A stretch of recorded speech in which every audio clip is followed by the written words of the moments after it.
Hello, hello, hello. This is the Muzilog Magazine podcast.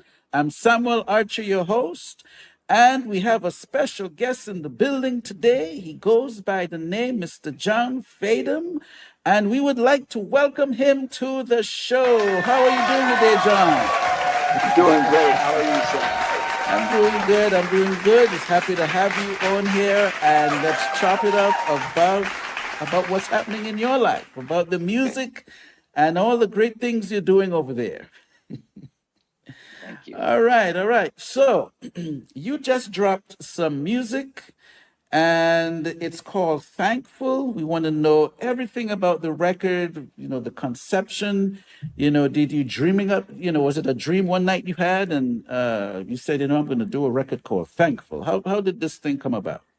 So actually, it was quite a number of years in gestation as far as getting Mm. the concept of the album together. I've been playing for a long time in a lot of different bands, but primarily a lot of cover bands. Mm-hmm, mm-hmm. So, but I have my own original music, and so it was basically um, it was actually, I guess it started because COVID, because I had all this time, Oh, yeah. um, Okay. you know. So I went through all of the little pieces of music that I had recorded Mm-hmm, on my phones, right? Because musicians that you're playing or you're doing something and you have an idea, and a lot, you have a phone, you just record a little voice memo, you put the guitar, whatever. So I mm-hmm, had a lot mm-hmm. of kind of short bits.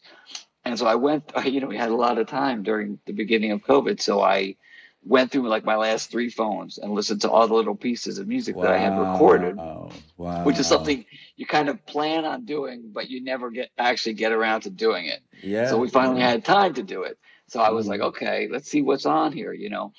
And I found a couple things that I really liked and kind of, you know, basically made them into actual songs. And then I kind of was putting them all together, and I thought, I was looking at them, and I thought, well, conceptually, I think I could do a whole album of just instrumental Mm-hmm, original mm-hmm. tunes, and so then I kind of beefed it up. I had some older songs from other original tunes, but from past years that I had written, and so I figured, I picked the best ones of those, so I put those songs together with a bunch of the new ones, and Mm-hmm, and then I mm-hmm. just kind of realized that it worked as a whole. It was kind of like a Mm. musical history, kind of my life, because some of the songs are really old. One of the songs is on the album. It's 13 songs on the album. They're Mm-hmm. all instrumental, and one of them goes back to like my band in high school. We used to play it. It's really old because I'm old, so it's Wow, really old. wow, Then there's okay. another one that's from like the late '90s from a band I had, and then there's other ones that are from like 2005 or whatever, and then some of them are brand new that are relatively Okay. new. So it was basically putting them all together and saying, this works as a whole, as a whole piece, As a basically. P, yes, yes. Yeah, yeah, as an album. So it spans a long time, Mm-hmm, but I mm-hmm. spent about 2 years of the actual, recording of it and doing it, putting it together. Wow, wow. I mean, yes, we did have a lot of time on our hands during COVID. I call it the Great Reset. A lot of Right. us, Yeah. a lot of us to do reset a lot of things. Sure. Um, so interestingly enough, so the term thankful, were you Yeah. thankful that you were able to get back to the different pieces that you created over time and put it into this masterful work? So the title, talk to us about the Yes, title. yes, yes. So the title came from the title song. There's a song called "Thankful" that's on the album, Okay, okay, and I okay. wrote that. We had a really good Thanksgiving with my father came out to my family's home, and had Thanksgiving with us, and Hmm. we just had a great time. Just a great time with him, and I think it was that night after he left. I just sat down and wrote the song, and it was real, and it was Oh, real. It was happy, it was real. Like I was thankful that I was able to spend time with my dad and have him spend time with my wife and my son. And it was just, it was I was really feeling really thankful for the family in my life. So that's where the name of Mm. the individual track came from. And then when I was kind of, so when I put the whole thing together, and I was like, well, what is the name of the album? And it's thankful because I'm very thankful, to have been Mm. able to do it, right? To Yes, make yes. this record and to be given, the gifts or whatever, to create something like that. Mm-hmm, mm-hmm, mm-hmm. So that's pretty much where the that's how it became the album title, is because I'm very thankful to have been able to make it. Yeah, I like your journey. Being a musician myself, I have done the same, like some similar things. It's just that I've never gotten back to those pieces. It's Right, like right. it's like you do it, hey, let me record this, and then you do it, and sometimes it might be like years later. I'm like, what's Yeah, this? And then you listen, like, oh my God, it's. So I'm happy you had a chance to actually go back in and extract some of the ideas that might you might need to do a documentary on that, just to sort of document what was happening during COVID, and then how you were able to pull out these pieces and expound on them and so on. sure. But plus there's a lot of tracks I've done, I sequence a lot of music, and they're on cassettes, they're on floppy disks, Oh, and sure, and sure. somewhere in my head I think I'm gonna get back to them, and I don't even know when that's gonna happen. So so Yeah, so so yeah. you know, but I went through some go, cassettes go too, ahead, go ahead, go actually. ahead. Oh, No, you I had. was just saying I had cassettes as Oh well, but my I God! All went right, through from some of from those. the Yeah, band, from your from your high school band and so on. yeah, yeah, yeah. Totally, totally. Wow! And I was like, Wow! that Wow! song that would work, and so I did. I went through cassettes as well because Hmm. we were of that generation. Wow! So Well, I saw. You know what? I'm really going to enjoy this record. Now, I did listen I to hope some of so. the clips, but I'm just, sometimes when you understand what's happening behind it, it just has a different interpretation for you, because now you Sure. can sort of imagine, wow, this is part of something that was either composed 30, 40 years ago, or I'm not trying to put an age on you, by the way. It's good. It's Let's good. I go don't with mind. 20. Let's go with 20. Maybe 20 years ago. Sure, sure. Let's go with that. Uh, so talk about some of your influences. Talk about some of your influences. Sure, sure. So, my favorite musician of all time is definitely Miles Davis. Mm. He, for as most of my life, he's been a very big influence on me, Mm. just as a player, and also the way that he kind of changed his direction many times Mm-hmm, throughout mm-hmm. his career, throughout his life, and he was an innovator, and which is amazing. And he also his playing and the fact that he wasn't always technically, the most adept trumpet player, but the Mm-hmm, way that mm-hmm. he played and the way that he used space, Mm. instead of just a million notes, he would just play the right notes, and that the space was just as important, what you don't play is just as important as what you do play, that kind of concept. Wow. So Yeah, yeah. he's my number one guy. And after him, I love Joni Mitchell. I love Stevie Mm. Wonder. Stevie Wonder is one of my Mm-hmm. favorites. Um, John Coltrane, Sly and the Family Stone, Bob Dylan. I'm thinking of my music collection and the That and that's guys who that's great. That's you know, great. That's and great. the That's guys great. who I have. Those are my top people for sure. Mm-hmm, mm-hmm. George Clinton, Parliament Funkadelic. I love that stuff too. Mm. Mm. David Bowie, I love, but Miles is my number one Mm. inspiration for all the time. So as you said, Miles. I mean, I didn't see Miles coming, but as you said, Miles, and the way you said how he uses space, it just dawned on me. You and Q-Tip might be really good friends if you get a chance to meet him. Have you ever heard of Q-Tip from the Tribe Called Quest, the I rapper? have. I actually, it's funny. I met him at a Sly and the Family Stone concert Oh, okay, in okay. in New York. I think it was I think it was 1998 or something. Oh, It okay. was at the BB King's, which was a little club in New York, and I got to meet him. He was real nice. But I'm a huge fan of the Tribe Called Quest, especially the first three, Mm-hmm. four Tribe Called Quest albums are just, especially the first three, are just Yeah, amazing. yeah, and they have a way they use space. I mean, Q-Tip, he has this thing how he uses space. Mhm. And I think I also saw an interview with um, oh my God, what's his name? Herbie Hancock, and he gives this experience about he's because at one time he played for Miles, and apparently he made some mistake, and while Miles heard him taking the mistake somewhere, and actually did a line on the trumpet to sort of save where things would have gone in them, Yeah, yeah. so It's so a great so story. It's a yeah, great yeah, yeah. story. He's an interesting I'll call him a phenomena, and someone who always reinvented himself. He didn't have a problem reinventing himself at all. He wasn't concerned about the brand. He wasn't concerned about like the traditionally where the industry probably would have wanted to take him. So interesting. I didn't see that. It's a good thing I'm talking with you. Oh wow, Miles Davis. Okay, Yeah, yeah. okay. I mean, I wouldn't say like, I wouldn't say that maybe if you listen to it, you'd be like, oh, this sounds like Miles Davis.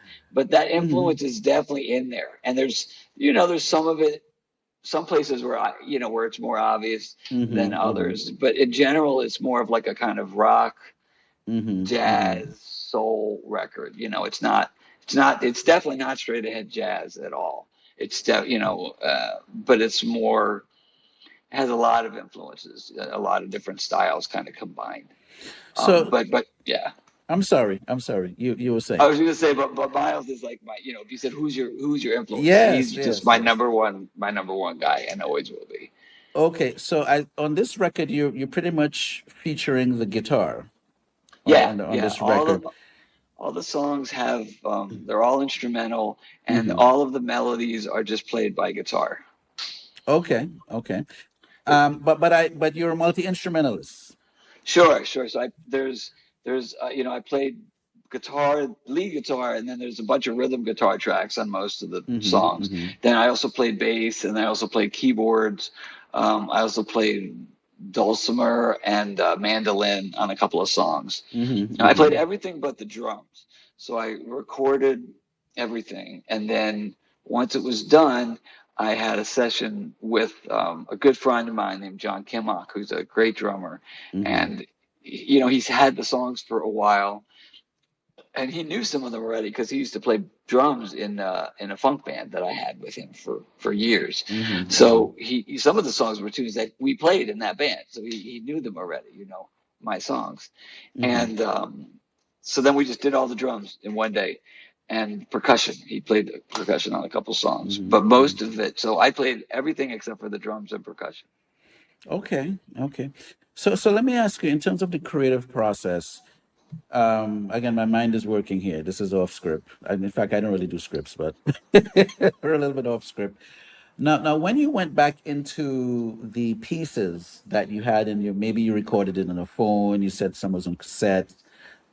When you heard it, what was the next step from hearing something that you thought you could use?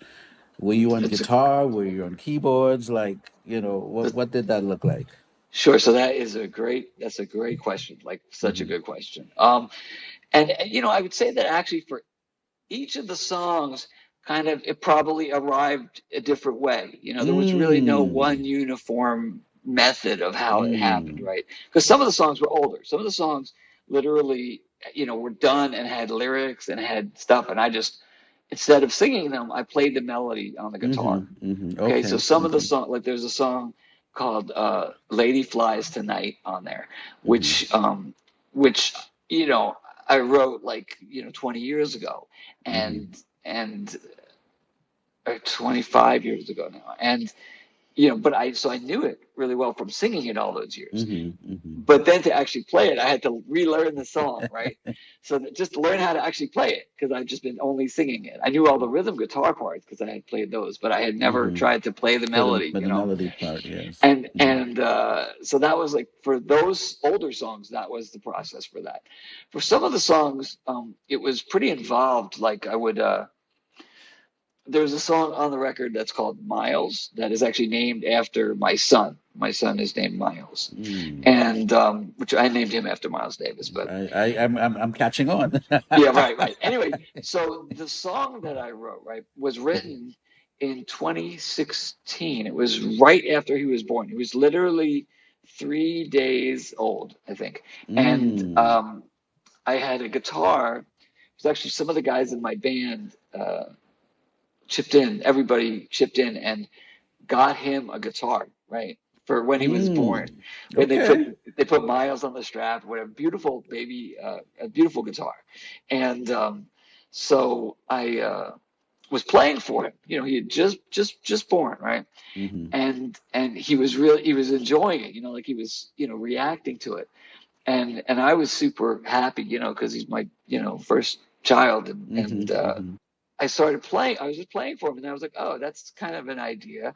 So I Hmm. took out the phone, I recorded it, and I had a couple little kind of melodies, that I came up with. So then what I had to do was go back and listen to that recording and basically reverse engineer a whole song out of it, right? Mm. Because it was all improvised. I was making it up. I was just playing for him, Hmm. but I Hmm. was coming up with ideas, right? Which is basically, Yeah. that's what you Yeah. do in music. You improvise. I love playing guitar solos. Is my favorite thing. Hmm. So Hmm. so basically, what I had to do is take these improvised parts and make them into written parts. Make them into actual Mm. things. So I would play a line and then I would repeat that line, but I'd add a harmony to it so Hmm. that it Hmm. would develop. And, It and give then it, say, okay, yes, yes, and then I'd yes, say, yes. okay, well, what section would go good next here? Well, there's Hmm. this idea, so let's try that, and then let's play that once or twice, and then let's do two more times, but with a harmony on top of it. Mm. And that's literally how I ended up putting the song together. So it was based on an improvisation that I did, Hmm. but because it was one of the happiest moments of my life, literally when he was born, the song ended up being the happiest song I ever wrote, right? Just because it has that, it has It has that that energy feeling, to it. right? Yes, The yes, the energy, the feeling. Yeah. feeling. Hmm. And so you listen to it now, and it's like it's literally the happiest thing that I ever wrote. Wow. And but it has that feel to it, and it's strictly, it's from that historical thing. So that song was Mm. particularly, it was a lot of work to go through and take this improvisation and make it into an actual composition. But that was different, but that was one example of a different Well, methodology. well, well, that's true musicianship right there. You gotta, when you're composing and you're creating and you're a musician, you're gonna go. We gotta go to those layers and get this. I need this part. I need that part. It's important to you, and you bring it together. I like that. I like that. So you see now, I'm gonna listen to the record in a different way. Sure, sure, sure. So yeah, man, that's amazing. Now, does okay, so he should be what, close to 8 or 10 now, or He's 9. Yeah, mm, he's he's 9. He he's just turned nine. 9. Yeah. Does he understands his song that's on the record there? Oh Yeah. yeah, he loves it. He loves his song. Oh He's wow, like, "That's my song. That's my song." that's Like he'll hear beautiful. it and he'll be like, "Oh, that's my song." That's And it is. beautiful. It literally, I wrote it for him, Yes, so it's his song. But he's got a good amazing. ear too, so he Okay, knows music pretty well. all right, all right. Yeah, So, now you talk a little bit about being. You did a lot of covers. And when you look at folks in the industry, and even when I um, look at my journey, I knew people that they did a lot of covers, and today they're still doing covers. And then you have those who, pushing the envelope to get their music out and so on. Was there like a little battle for you to sort of leave one world and get into the other world and say, you know what, I got to put my material out? Was this like a little fight That's a internally? that's a great question. You're obviously a musician because you know Uh, what you're talking about, you know. yes, yes. Um, but yes, a little bit, right? Uh-huh. So you know, financially, of course, you know, Mm-hmm. playing covers is always a very safe bet, Mm-hmm. and or safer. It's not necessarily It's safe, but safer, yes. it's safer, you Safer, know. yes. So for years, so I went to from college. I went into medical school directly from. Mm. I was a neuroscience major, and at school, but I also studied music because I went to a Mm-hmm. school called Oberlin in Ohio, and Okay. they have a music school and a college. So I did both, right? And then Mm-hmm. there was a moment in medical school when I was like, I hated it, and I just wanted to do music, you know. And there was definitely a battle right Uh-huh. there, which was like between you know medicine, which is one of the most financially stable, you know, Mm-hmm. careers Mm-hmm. you could pick, and music, which is like the most inconsistent, insane industry, you know. And Mm-hmm. it Mm-hmm. was this, you know, I was like, what do I do? Wow. And Wow. so that battle was definitely a part of my life. And eventually, I I was starting to get into the Jimi Hendrix Band of Gypsies album. Do you know that Okay. Jimi Hendrix? I'm not a PhD in it, but I'm familiar with some of the music Sure. around it. Yeah. Sure. So the one group that Hendrix had was a group called the Band of Gypsies, which Mm-hmm. was him and Buddy Miles played drums and Billy Cox, and it was his most kind of soul and funk influenced music that he made, as Mm-hmm. opposed to Mm-hmm. like the kind of really psychedelic earlier stuff. Yeah. And so this was in the final kind of year of his life that he did it. So that music I was listening to a lot of, and there was one night, and I drove home from it was an anatomy exam at medical school, which was just terrible. And I came home and I was driving home, and it was actually a radio program that changed my life, which was there's Mm. a radio station in Newark called 88.3 WBGO, and there Mm-hmm. was a DJ on there named Felix Hernandez, and he was playing this Jimi Hendrix Band of Gypsies track that I had never heard in my life Mm. because it was a rare unreleased track, right? But I knew exactly what it was. So I'm driving home from this thing so miserable, and this unbelievable sound starts coming out of my radio. And I knew exactly what it was because I'm like, this is Jimi Hendrix. This is definitely the Band of Gypsies because I recognize the bass and I recognize the drum playing, and Mm-hmm. it's got to be Mm-hmm. from that band. And it was this song called Hear My Train A Comin', long, like 9 minute, with mainly a guitar solo. And Wow. I just was driving. I got home. I just sat in the car and listened to the whole rest of the song. And I was just like, this is what I have to do. This is Mm. I need to play music. This medicine thing, they don't need me, but Mm-hmm. music, I need to do it. And so Mm. that was the night that kind of made the decision as far as right, doing science, you know, Mm-hmm. medicine or Mm-hmm. doing music. Now, the question you asked more specifically, covers versus originals, similar kind of thing, but not such a dramatic Mm-hmm. um, Mm-hmm. conflict between the two things, you know, because they're close. Mm-hmm. I had a funk band for years. We did a lot of funk music, like original funk, and we did Sly Stone stuff, P Funk stuff. Great band, a lot of fun. For 15 years, I played in a Talking Heads tribute band Mm-hmm. called Start Making Sense. I still play with them. I have a bunch of gigs booked next month with them. But Okay. 15 years we were doing it, right? And if you play the same songs for 15 years, and we tour a lot. The band plays like 150 gigs a year, so it's a Wow. lot of touring. And Mm. you know, so after a while, it's like I don't, you know, I wasn't feeling it so much, you know. Mm-hmm. Mm-hmm. Um, I started playing I started up a Grateful Dead tribute band because the Grateful Dead is, I love that stuff from when I was a little kid. That was Jerry Garcia was the reason I started playing guitar, 100%, Okay. right? Okay. So when I was like, you know, 13 or whatever, I saw the Dead when I was 12, you know, and I was just like, I want to do that. So I've been doing the Dead thing. And then once the COVID thing hit, and then I started getting the original material together, you know, and then I was like, you know, I was working on both at the same time. There wasn't really a conflict between them. The Dead band is still very active. It's called Life After Dead. That's the name of the band. And we play all the time. We just played a huge gig for like a couple thousand people last week Wow. in Bethlehem, Pennsylvania, which is where I live. And so that band is great. we actually, during this huge festival, we played one of my songs during our set, which was cool. Okay.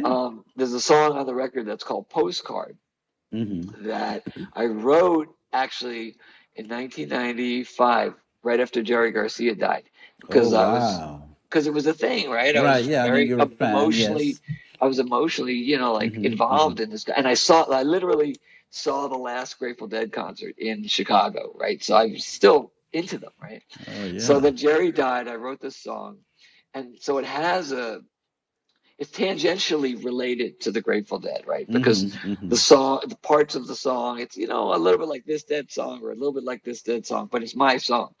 So anyway, we played this Dead, my Grateful Dead cover band, The Life After Dead. We did this original tune that's on my new album, which is just a great kind of circular thing because it was, Hmm.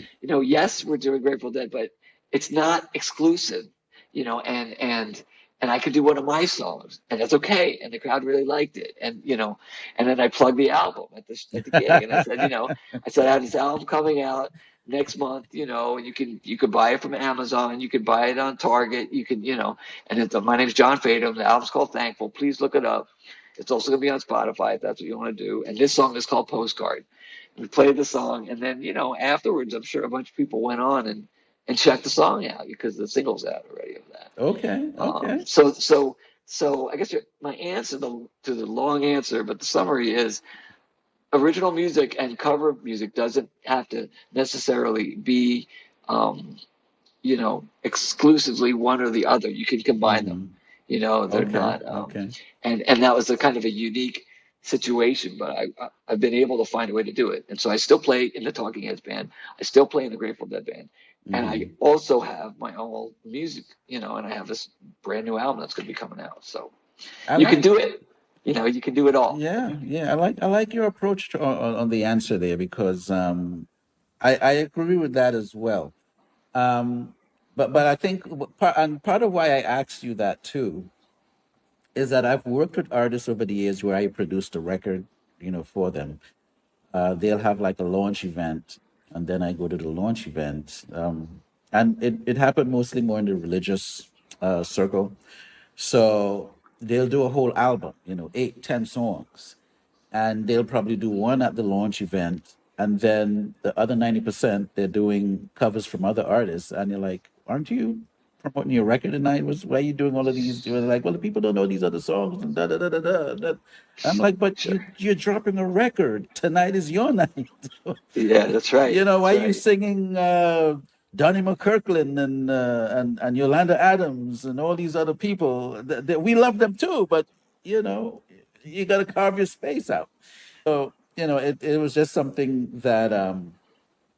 that happens. But I like the fact that you're comfortable gelling like both worlds and using it to your advantage.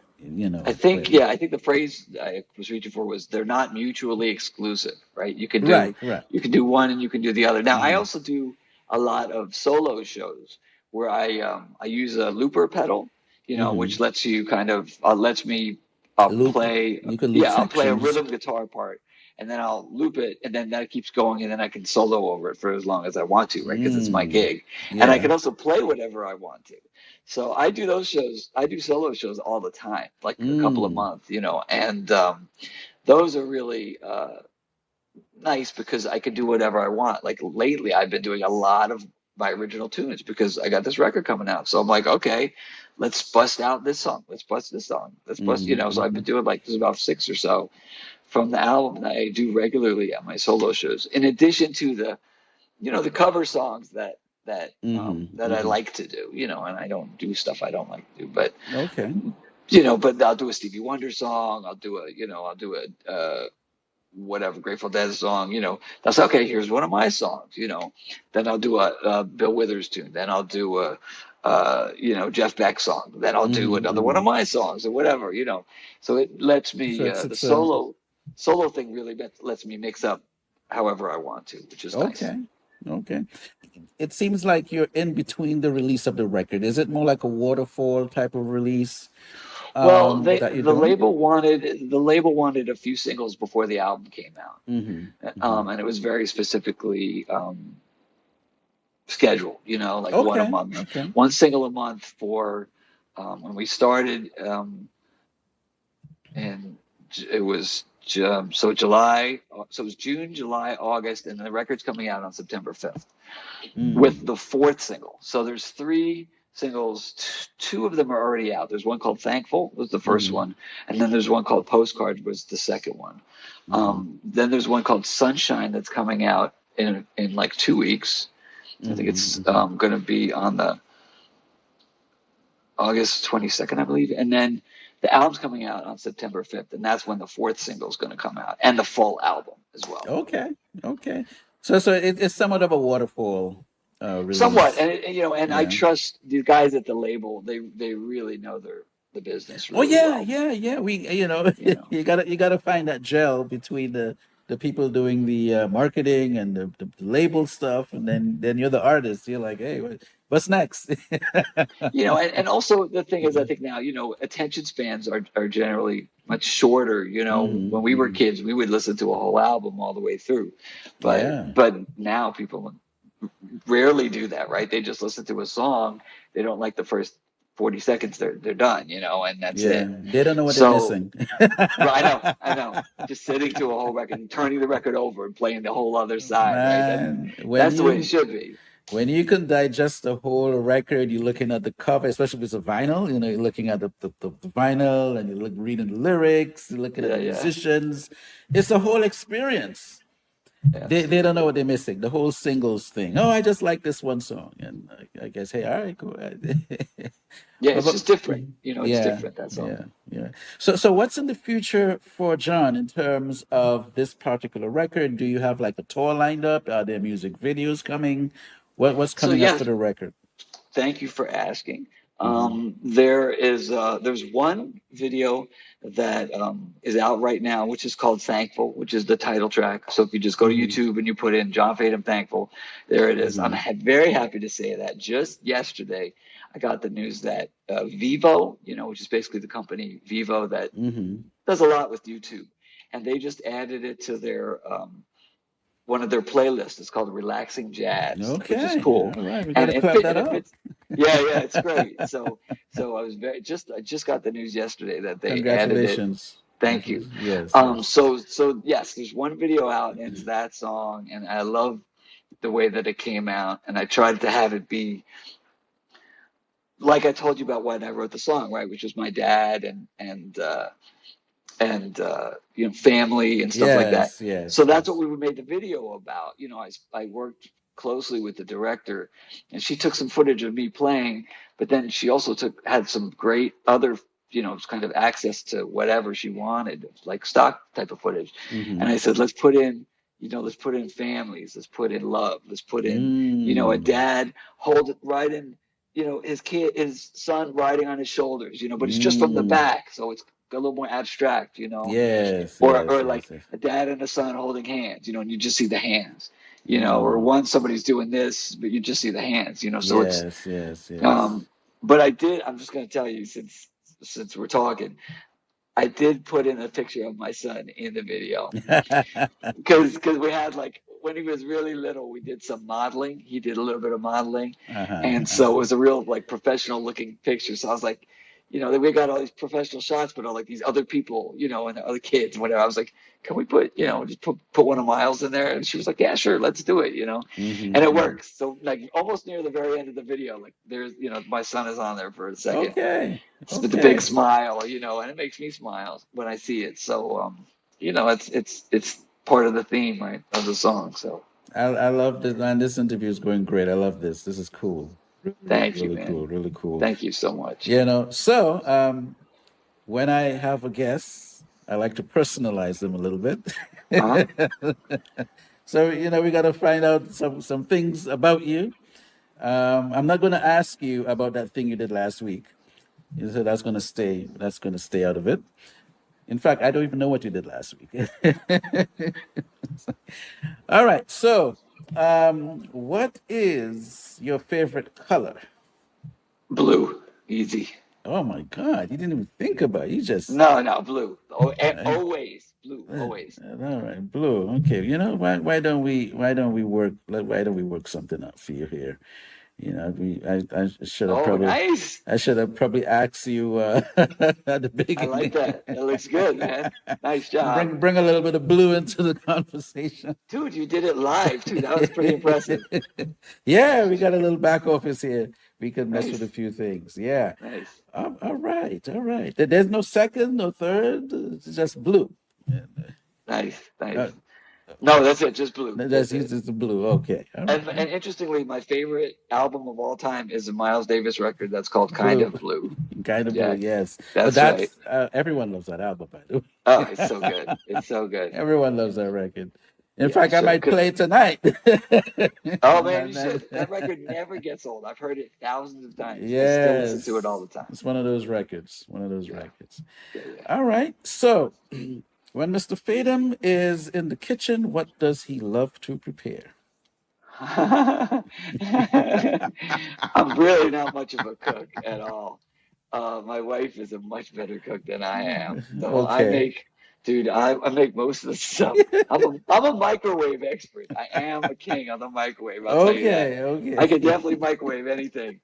What do I could make, spaghetti, with meat sauce. I can do that. It comes out okay.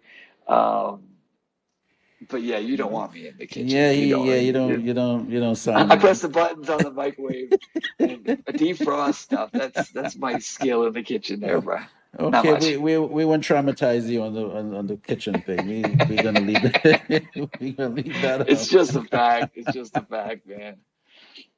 All right. So, I've been using this term. I don't even know if it's out of if it's like if it makes sense, but within the last week or two, who's been the artist in your MP3 player that you've been checking out?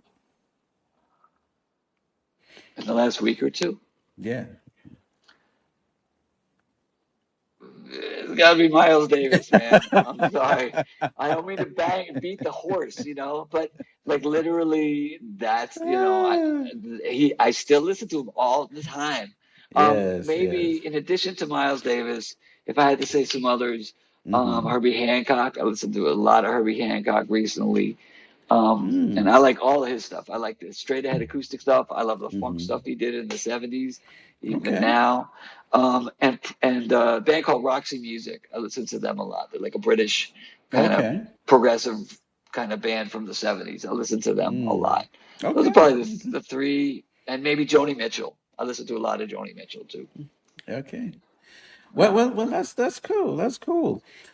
Is there anything that you wanted to talk about that I didn't get to ask you about that you'd like the audience to be familiar with? no, man, I think you did a great job. I can't really think of anything. We talked about, I'm trying to think of what the label would want me to say or what the publicist would want me to say. But I think we covered a lot of stuff. The website is Okay. right there. That's my website. That's on there, and that has like all my shows that are coming up on it. Most of Mm-hmm. them are in Pennsylvania, where I live. Okay. Okay. And then there's the videos page has my new video, Thankful. There's another video that's going to be coming out soon. Mm-hmm. New Mm-hmm. singles coming out in a few weeks. The album's coming out September 5th on Flatiron Recordings and Label 51, which are basically two affiliated labels. Okay. Okay. They have been amazing. It's coming out on vinyl and CD, Mm. as well as on digital, but the vinyl and the CD you can get on Amazon. You can get it at Target.com. You can also get it from the Label 51 Recordings Mm-hmm. Mm-hmm. website. Um, Okay. Okay. the actual, the label has their own website and they have a store on there. You can get the CD and the vinyl through that.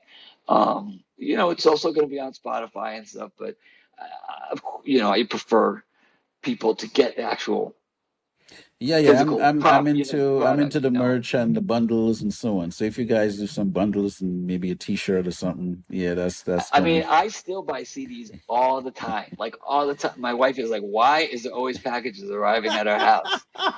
Because it's just CDs. It's all I spend my money on. I just get this comes out, I got to get it. I got to get this thing, you know. And I think there's a new Frank Zappa box set that's actually at my house that I have Oh to go my get when God. I get there, you know. So it's that kind of thing, you know. It's you know, I love the physical product, and I Mm, like having a thing, right? Having a thing that you can look at and read the notes, you can press pause, you can, you know, whatever. Um, mm. anyway, so that I think those are the basics. There's Okay. yeah, I think that's all the stuff. This album's coming out September 5th. It's called Thankful, and it's going to be on all those things. And I just really hope that people like it. You know, I tried to make a record that people would want to listen to, and Yeah. you know, I Yeah. tried not to. I purposely didn't make it complicated. You know, I could play fast, but Mm-hmm. I didn't want to have a record with a lot of notes on it. I wanted it to be a record that people would want to put on and listen to. Mm-hmm. You know, and they could either sit and listen to it carefully, or they could have it on in the background and it just become part of their lives, you know. Mm, Um, okay. but that it would resonate with people, you know, and because it's very personal, right? I mean, it's all these songs from throughout my life about, you know, this is a song I wrote for my wife when we started dating, you know, 15 years Oh, ago. oh It's a wow. song about my son when he was born. There's a song from, you know, there's a lot of life events kind of in these Mm, compositions, and they mean a lot to me. So I put everything of myself into okay. this record, you know, and so I hope people like it. That's it, you know. Okay. Okay. You know, I want to be a little bit nosy because I Sure. remember you saying uh, you were battling between, well, pursuing medicine and the music, Yeah. And the Uh, reason why I can relate is because I too was in the medical field initially. I was studying medical lab okay. at one point. So what made you even start pursuing the medical career at one point? What was influential there? I'm just curious. That's a great question, and I think well. So my mom is a scientist, and my mom's a biologist, Oh, okay. and so I think you know, and she always was able to provide for me and my brother and sister when we were you know growing up Mm, and stuff because of that, right? She taught, and then she was doing research in biology. mm, So I think I knew that if you kind of did that, you know, and she worked at a medical school, so I knew that that was like a good thing to do, you know, and I mm, think that, mm, you know, um, I also was genuinely interested in psychiatry and in the brain and in what makes the mm-hmm, brain work. mm-hmm, And mm-hmm, so even though I was going to medical school, it was basically so that I could do psychiatry instead of psychology. mm-hmm, Because mm-hmm. psychiatry, you know, you have the MD and you Yeah, make more yeah. money and you have more freedom and whatever. So that was the original idea, was that I was interested in how the brain worked, and then that made me want to go to medical school because I wanted to do psychiatry, but I didn't want to do all the other medical stuff. You know what I mean? Like, so like psychiatry, the class I did great. I got like an A, you know, because I was really into it. The rest of the stuff I was like, I don't care, you know.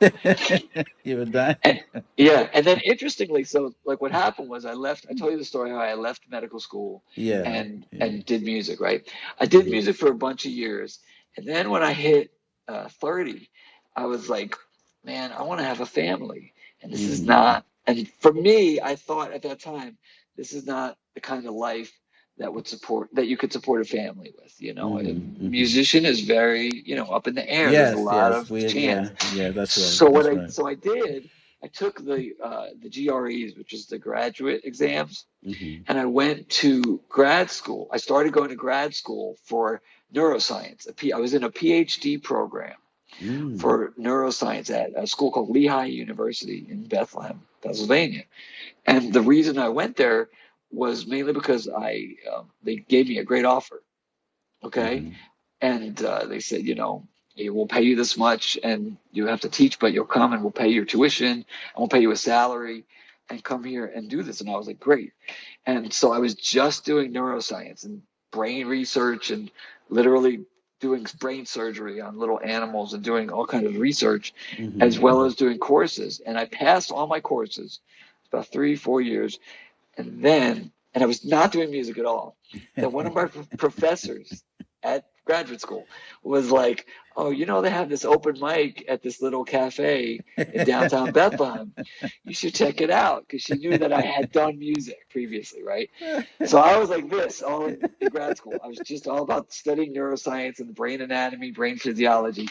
Then I started going to this open mic, and that was it. Oh That my was it. I was God. done. I started playing guitar again. Right. I met some really good musicians all in Uh, town.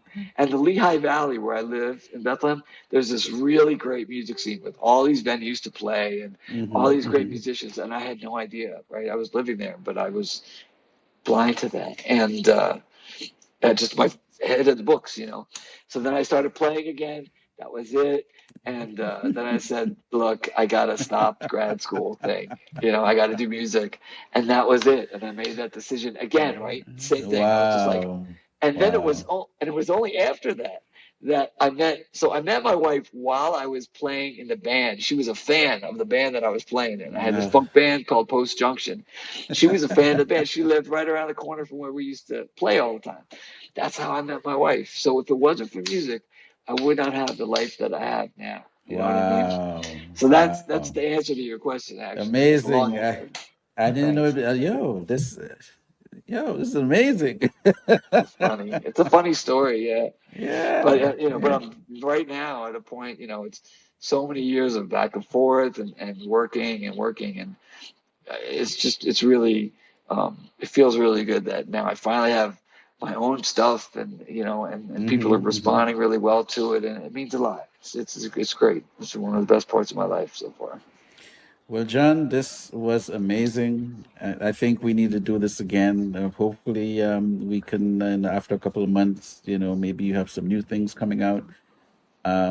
Shout out to Crossover Media for making this That's right. happen. That's right. And I look forward to great things from you. Thank you so much, Sam. It was such a pleasure talking to you, man. It was a pleasure. Yes, amazing, Thank you so much amazing. for having me. Thank you for having me. Yes, yes, you're welcome. You're All welcome. right, You're man. welcome. You take care. Will do.